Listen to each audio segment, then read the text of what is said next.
Sweet. I'm gonna drop it. I'll drop it. Hey, how are you? How's it look? Yeah, that's you. It's the hot seat. Is this good? Sorry? It's the hot seat. Looking at you. You know? It's all I have a you. couple security guards.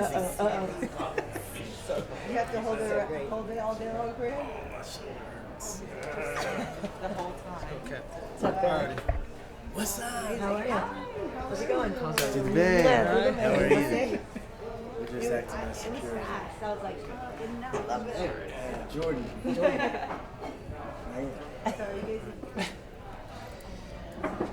Alrighty. The Olympic champ is here. no way, you want something? Look it up. I'm excited. Google me. Yeah, Google me. Mexican-American wrestling representing Chicago this weekend, Tatiana. I see that. It's super cool, man. Super cool. I'm super proud of her. I've seen, and a lot of people don't know this, but Tatiana had the ability to be an Olympic champion. Yep. Like she really did. She was, I believe, the girl that she used to be became an Olympic gold medalist. I think Helen Maroulis. I mean, that's the type of caliber athlete that we're talking about. So she's the girl version of Henry Cejudo. So I'm proud of her, man. She's come a long ways through injury, through fighting cancer. I mean, she's a big inspiration to a lot of people. You're having fun with this whole champ setup, aren't you? I do. I love it. I love gold. I'm such a gold digger, guys. I'm such a gold digger, man. Look at that. I got my security guards here, as you can see. 10-4. You buddy? Oh, okay, there you go. Is he gonna hold the second belt? He's gonna hold the second belt, and I have to find somebody to hold my Olympic gold medal, man. Since I don't bring it up enough. Who is your security guard to your left here? Want to introduce yourself? A former Navy SEALs. Went to did a few tours in Iraq. I mean, the dude is he's no joke. Putting my life on the line for Mr. Cejudo here. On the mean streets of Hinoki And The Bird here up in the On West. the mean streets of Beverly Hills. Well, first and foremost, guys, man, you guys are acting a little shy, and I would like to start off by. I've been called some nasty things in my life, and I'm sick of it. I've been called a gold digger.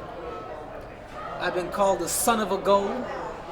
I've been called an Olympic champion, a UFC champion, Hall of Famer, author, dream catcher, dream snatcher, goat killer, the king of cringe, the greatest combat athlete of all time. But never have I been called the P word, and I'm sick of it. On June 8th, that's all going to change. I will be the next pound-for-pound king. And you can tell Daniel Cormier, you can tell John Jones, you can tell Khabib Nurmagomedov that there's a new sheriff in town. And his name is Henry Cejudo. And guess what? Dana White, if you're watching, he happens to be a flyweight. First question. Give me some heat. Henry, at what point, I mean, obviously, like, this is you know, but at what point did you flip the switch and just want to amp it up and almost like a Chael Sonnen thing where early on in your career, you're like serious, I mean, maybe we didn't know you as well, and now you're like this big personality. You did it, and dude, this is what I do. All I have is gold, guys. That's all. Everything I touch turns into gold. Donald Trump wants to live with me. I got so much gold. I have to charge him rent too. Do you feel like you've kind of found yourself a little bit and kind of embraced a little bit of who you are in the last 6 months to a year? This is who I am. I am a gold digger. I love gold. I love breaking records. This is who I am, guys. This is who I am. Early on in your career, you didn't talk the way that you're talking right now. What changed? What changed is pay-per-view points. No, what changes is me being myself. It's me going out there and being a showman. I believe that's what the people want to see. I'm not afraid. I'm a very confident human being. It's just me being myself and going out there. And yeah, I'm a little cheesy. I'm a little cringy. But at the same time, I get the job done. I've done things in sports that nobody in sports has done. I'm an Olympic champ. I'm a flyweight champion of the world and soon to be bantamweight champion of the world. Were you maybe worried previously about how people thought of you, and now you just don't care anymore? Now you're just gonna say whatever. Quite honestly, that's kind of how I felt. Why? I come from that Olympic background. Sugar Ray Leonard, like all these guys have always kind of maintained a good persona to them. Oscar De La Hoya, everybody would pick on him, and he would just he was that honest Joe. You know what I mean? But you know what? I'm in the sport of mixed martial arts. This is people are trying to rip my head off, dude. I'm trying to do the same thing. That's all there is to it. I'm just being myself now. I'm just letting go. Whether you like me or not, you guys just make sure to pay $59.99, download the ESPN, and that's it. Make me rich. Henry, you introduced yourself as a flyweight, so why go for the bantamweight strap instead of paying attention to the Because I'm a gold digger. Because I love legacy. I love breaking records. I love proving people wrong. Even with this fight, I know I'm the underdog. I was the underdog my whole life, and I have created fans, and it's special to me because when you're the underdog and people don't believe in you, you know what happens? You become a fan of them. It happened to me with Verdun. I never thought that Verdun would beat Cain Velasquez. Never in 100 years, because I know Cain. I know him very well, and I've seen him train. I've seen Verdun fight. And when I saw what he did to Cain Velasquez, that changed my whole perspective. And I was like, man, it's beautiful to prove people wrong. Like, it's beautiful. Like, whether you guys like me or not, you almost have to respect what I've done. So that's all I'm doing. I'm trying to create more fans. Whether you hate me or love me, you're gonna watch me. I'm gonna find a way to prove you wrong too. So are you gonna go back to defend flyweight, or are you gonna stick around? First things first, I got a tough task in front of me. There's a lot of options. I've said it before, man. It's the Cejudo weight division. Like I'm looking to trend some things here. Like I really am, man. And this is beyond the sport of mixed martial arts. I believe I'm trending things in sport, period. Do what I've done. Find the greatest combat athlete of all time. I believe that's me. And I believe fighting for this second bout, I'm just going to smash it even more. Do you think you got enough respect for the win over TJ? A lot of people, oh, it was too fast. That finish wasn't real. You know. I think once they watch the replay again, once they know he was on some of that sauce, I think people kind of they give it to him. Like, well, maybe he did beat him. But I know what I saw. I saw TJ's. I know it wasn't even my punch. It was that first kick when I saw his demeanor change. We're in the game of poker. Everybody that we fight, you gotta make sure to have your poker face on. I saw it since the first time I kicked him. The first 5 seconds of that fight, kicked him to the body, kicked him to the face. I saw his whole demeanor change. So I knew what I was gonna do to him. So how do you approach Marlon then? He's a very explosive guy. He is. How do I, with intelligence? I respect him. I really do. I respect Marlon, even though he don't think very fond of me. I respect him as a fighter. I know he has the ability to knock me out. I'm in that game, and I accept that. I accept that the fact that there's a 50% chance that I may win, I may lose, especially if it's a competitor like that. But I'm going out there with the most intelligent mind. I'm going out there with somebody that he's never faced. He's never faced a competitor like me. Not a fighter, a competitor. I will find a way to beat you. So you better put me to sleep or tap me out, but I will find a way to beat you. You fought at 135 before, earlier on. So what's the difference between flyweight and Cejudo and bantamweight? Just not. I get a chance to eat more. I get a chance to be normal. Making flyweight is hard, guys. It really is. Like I'm huge. I even feel like I'm big for 35. I take my shirt off, you guys be like, damn, who's that? So the weight's not an issue, man. I feel like I'm gonna be stronger. And that's it. It's bad. I feel more comfortable at the weight. It's nice. It's nice for once not to be on paleo. The whole pound for pound thing though, that's a real issue with you, right? That you're not on it at all right now. Is that true? No. I'm ranked number 4 right now. Okay, 4. I'm right, 4. so. I got Khabib Nurmagomedov in front of me. I got John Jones and I got Daniel Cormier. And I feel like I could win it. Why not? Yeah. I want that spot. I believe I could earn it. I'm here to speak everything into a manifestation. That's all I'm doing. And do you think it's a similar thing with Demetrious there, where it's just that the weight classes don't get the same? I don't want to say respect, but you're just not considered. No, the same way? this is the thing, guys. Is Demetrious was so good that he was dominating everybody. Everybody thought it was a weight classes issue, which some way it was. But the first time I fought him, I was only fighting for 3 years. You gave me time. You gave me resources. I have over here.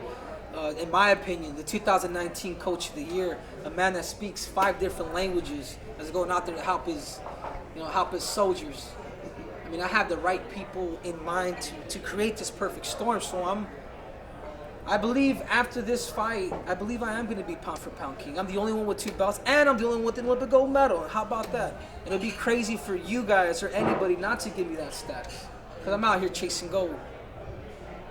Hey, was there a point in time where you decided that you wanted to kind of embrace the cringe judo? Like, I love it, man. I love the anything but that this is who happened- I am, guys. This is who I am. Like, I'm a corny, funny.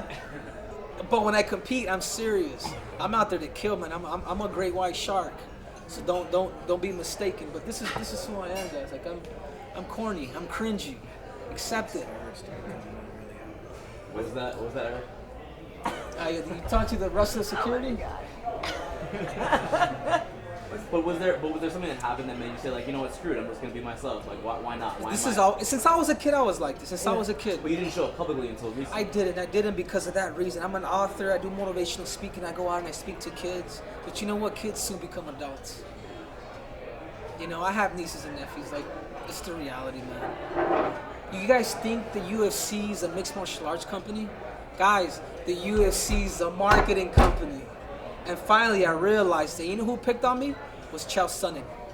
Oh, really? What did he Don't say? be that honorable guy like Henry Cejudo. Don't be like him. You guys pretty much pump it up. Pump up a fight. I was gonna ask, what's more important to you, like this legacy pound for pound thing, or is most important your bank account? Is that the most important part, really? Because you mentioned it a couple of times, buy the pay-per-view, buy the pay-per-view. And I'm not saying it's a bad thing, because I think it's a great thing. But Yeah, no, for sure. Money could be a motivation too. Absolutely, 100%. I was watching this documentary with Usain Bolt earlier, and actually a week ago, and I watched his whole documentary, and it's like I can almost kind of simulate like his life with mine, like what he's done and what he's sacrificing. And there's one thing that really kind of popped into mind. He says people will never know. Once you become an Olympic champ, where do you find that motivation? How do I wake up every morning and still want to do it again? And that's what it is. For me, it is financial. It's financial, and 100% it's legacy. How's it affected the love life? Jesus, Nikki Bella. Woo! No, I'm good. I'm in the game. Yeah. I'm in the game. Yeah.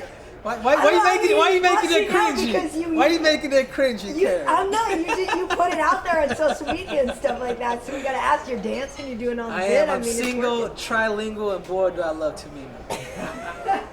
Henry, when did that conversation with Chael Hold happen? on. From Yeah. Sunday to Domingo. That's Didn't mean to screw great. your swag up. When did that conversation with Chael happen? No, it didn't. He called me out. Okay. He called me Oh, out. on and you know, TV? yeah, on Oh, TV, okay. When on was public. This was a while ago. So you took it to heart. I did. But you know what? He's right. He's right. Demetrious Johnson never did it. Demetrious Johnson, the reason why our weight class is being exited is because of that. The first time I fought Demetrious Johnson, I'm actually kind of pissed at him now, the more I think about it. Because you know what? I've always had his back.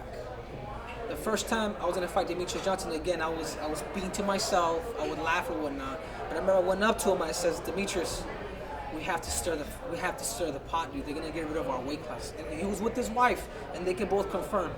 I was like, we have to stir the spot. Like, we have to stir the pot.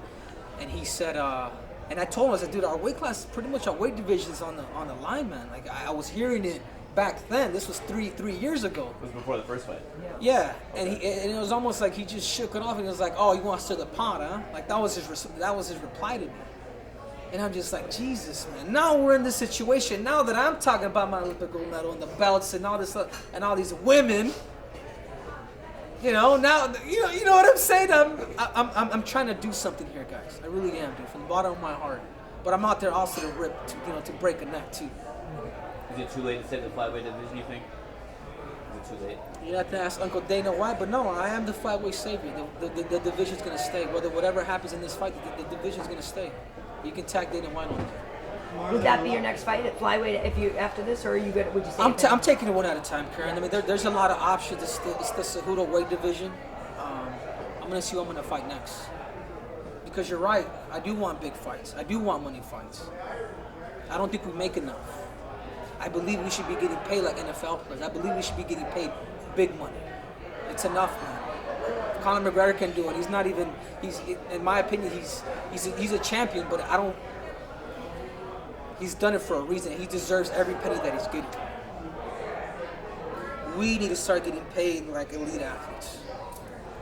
But we also have to sell it too. So I agree with the other part too. Remember, the UFC is not a mixed martial arts company, it's a marketing company. There's a reason why I got that shot at 135 pounds. There's a reason. Henry, how'd you enjoy the hot boxing interview with Mike Tyson and all that? How was that? It was fun, man. It's been surreal, man. It's been a great journey for me. It really has. Like being with Mike Tyson, meeting Derek Jeter, you know, getting a chance to, you know, meet Michael Jordan, all that stuff. It's been I'm a kid that's literally living his dream, guys. When I set my goals when I was a kid, rich that poor dad, and I'll repeat it again because that's who I am. My 3 goals down that I wrote in my life that I wanted to succeed, and that was number 2, being an Olympic champion. Number 3, being UFC champion. Number 1 is being the best father and best husband that this world could ever ask for. I'm living my dream, guys. Why am I so carefree? Why am I so happy? It's because I've done it. It's because I've done it. I'm living my damn dream, and it feels so damn good. And did I mention I'm an Olympic champ?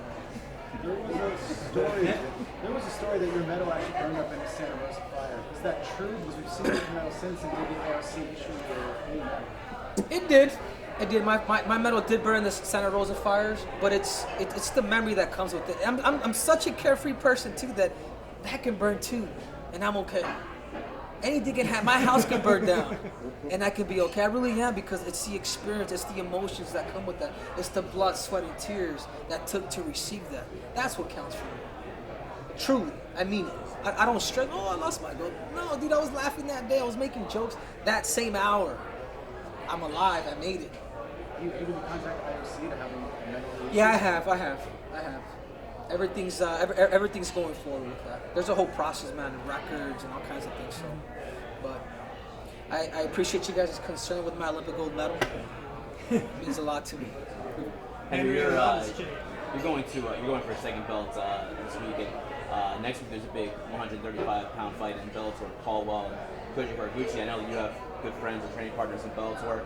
They're cross-promoting with Horizon. Do you like the cross-promotion? Like, would you love to fight like one of those guys in Bellator, or kind of? Absolutely, man. Bring the Wolf over. Bring Haraguchi over. I love to cut their necks off too. Why not? And those guys are tough too. I've trained with Darren Caldwell. That dude's he's an animal. I've seen Haraguchi. These guys are good, man. We can start a whole NWO here, man. New World Order, right? UFC versus Bellator. I like the idea. Why not? Henry, obviously a lot has changed in the last 12 months of the champ life. You remind us a lot about the gold medal. It's beautiful. What has been your favorite part to carry, the people around you, to get to share that with them as you become a champion and more famous? It's the experiences.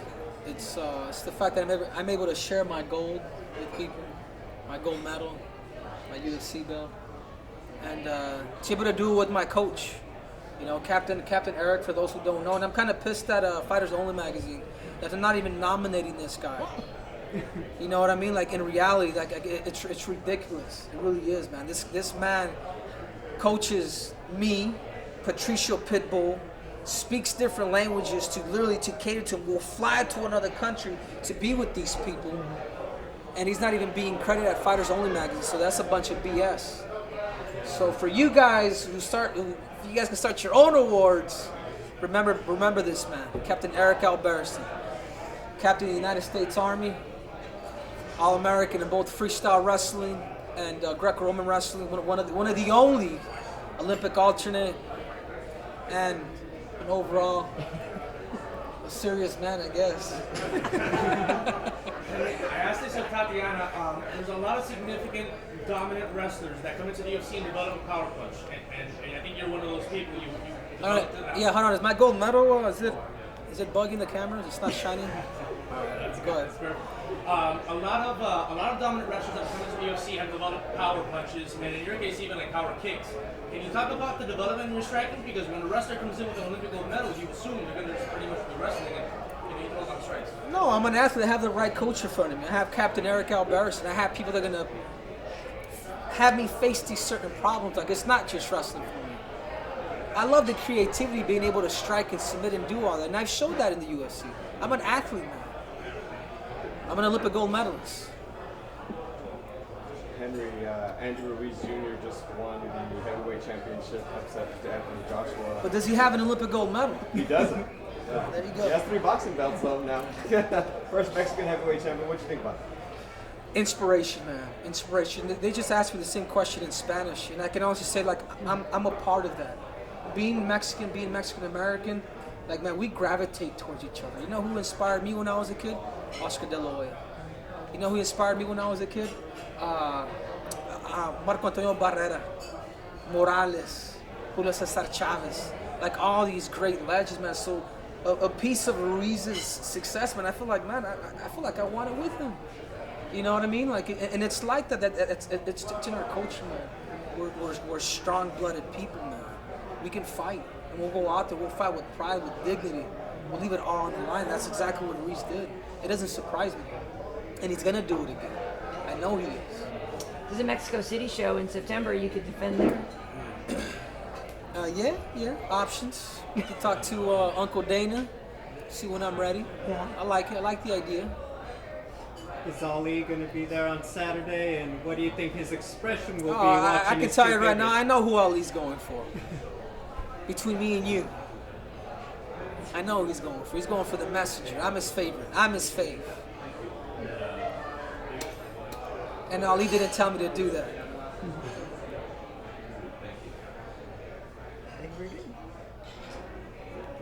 Thank you guys. Hold on, won't you guys do an interview with my coach, with Captain Eric Albarracin? How about that? Sit down, Captain. You guys owe this man an interview. Jordan, my arm's going nuts. That's great. That's the question. That's the 2019 Coach of the Year. Ladies and gentlemen, let me introduce you guys to the 2019 Coach of the Year, Captain Eric Albarracin. You guys give him a hand. There we go. That's good. Coach, at what point did you realize you had something special with Henry? How did you guys hook up? I first met him in actually 2003. I remember because I was living at the Olympic Training Center, and he was actually brought in as the 105-pound women's training partner. So he was a training partner for the women at the Olympic Training Center in 2003, and then they brought him and his brother in 2004 to live at the Olympic Training Center. So that's kind of when I first met him. He was about 103 pounds. He had blonde tips, spiky hair. It was like up to here. He looked like a little lion. How influential are you with this Cringe judo persona that he's playing right now? I think it takes a lot of courage to become who you really are. So, you know, it's not I think of it as Henry grew up different. Ever since he moved to the Olympic Training Center at a young age, or even when they saw potential in him at a young age, you kind of get given passes on certain things. So I can tell you that Henry Cejudo grew up way more different than most other athletes because of him being a success at such a young age.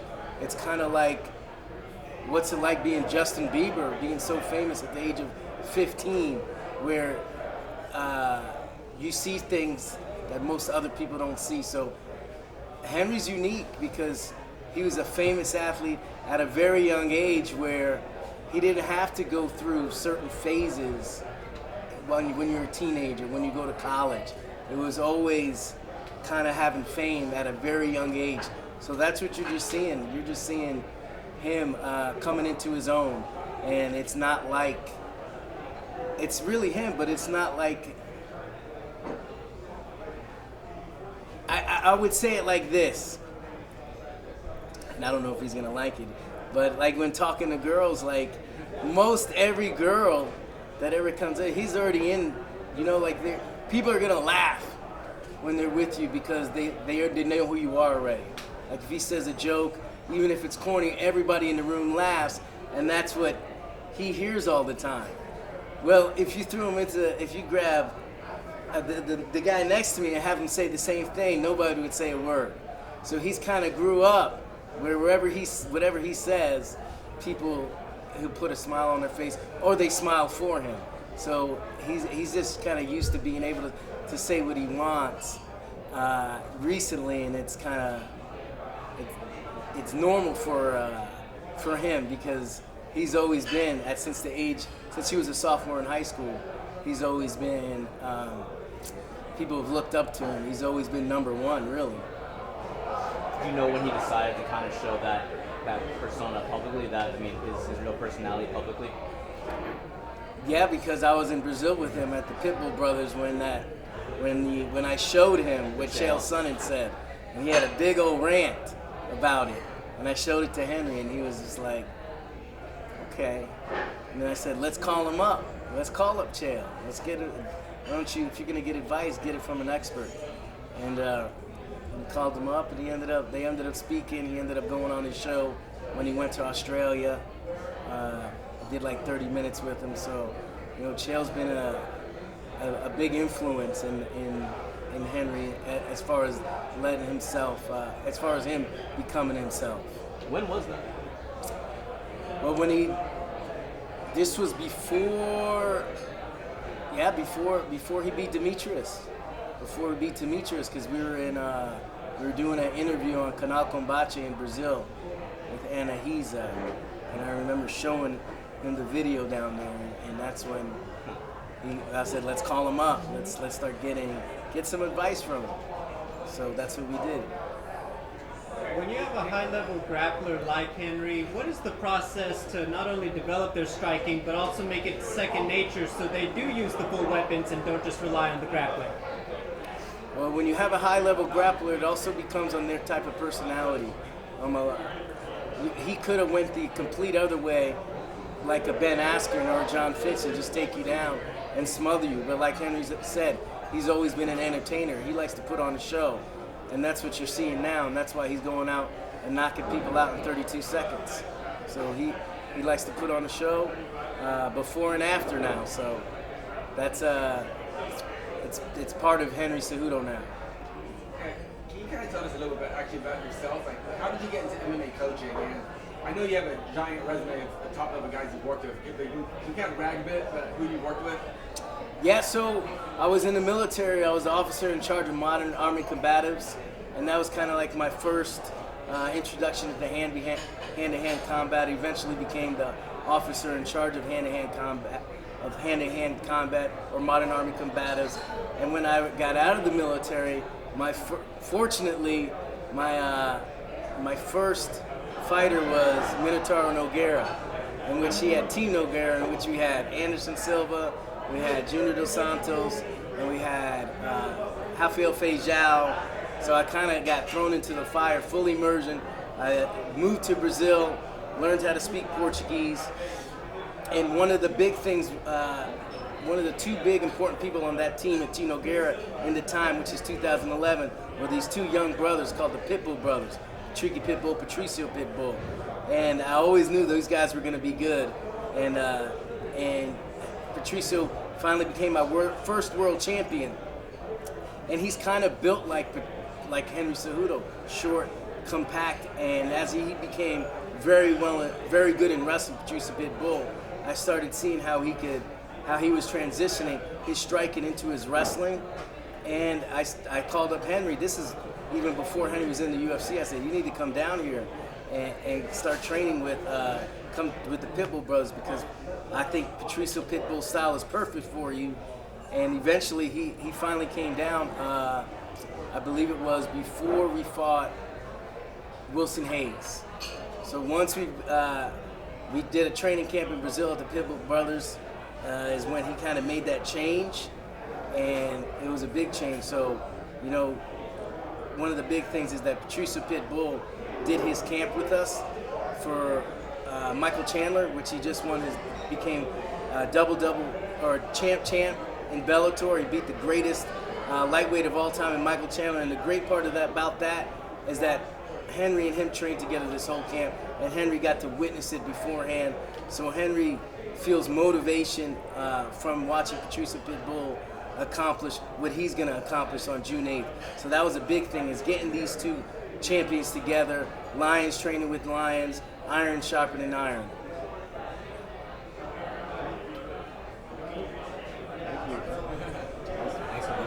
Sign off. I don't want to mess that up. Yeah.